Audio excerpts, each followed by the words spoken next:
আশান আলী ভাই যে আমাদের মূল ভাদাইমা, ওনার বাসাটা কোথায় ছিল? ওনার বাসাটা ছিল হলো দান্নে, এখনো আছে, ছিল বলতে কি এখনো আছে দান্নে। দাইন্না, রাইট। রবিবার বাড়ি দান্নে, নাইবেলি বাড়ি হইলো বাগিল, যদি ওই ইননটা দান্নে আর কি। এখন দেখা গেছে মারা যাওয়ার মধ্যে তো কে কে মারা গেছে? অনেকেই ভাই, এই না মনে হলে অনেক কষ্ট আসে ভিতরে। বড় ভাষালা থেকে শুরু করি, তাদের সাথে আমি কাজ করছি। আমার সাথে এই ভাদাইমা জগতের কারোর সাথে কোনো হিংসা রাখি না ভাই। আমার একজন শালা গেলে আমি তার দুলাভাই করার চেষ্টা করি। একজনে আমাকে যদি অপমান করে, তারপরের দিন আমি তার সাথে মিশার চেষ্টা করি। এটা আমার অনেকেই বলে যে এই গুন্ডা রহিমের আছে।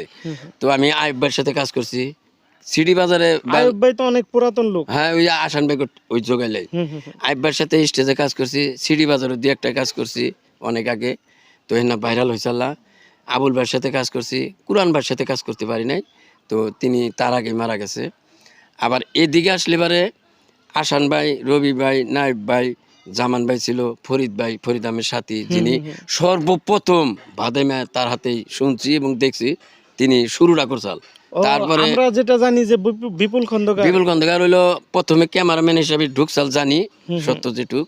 তারপরে ফরিদ ভাই যে কোনো কারণে বিভিন্ন মিডিয়ার তো থাকে, যে কোনো কারণে আবার বিপুল ভাইয়ের হাতে দায়িত্বটা গেছে। বিপুল ভাই দীর্ঘদিন চালাইছে, কিন্তু ফরিদ ভাইয়ের থেকে বিপুল ভাই পরিচিতি লাভ করছে বেশি পরিচালক হিসাবে। কিন্তু শুরুটা ফরিদ আহমেদ সাথীর নাম ছিল, ওই যে ভাদাইমা প্রথম অ্যালবামে। হ্যাঁ হ্যাঁ, রাইট, প্রথম অ্যালবামটা ফরিদ আহমেদ সাথীর নাম ছিল, এটা আমরা অনেকেই দেখেছি।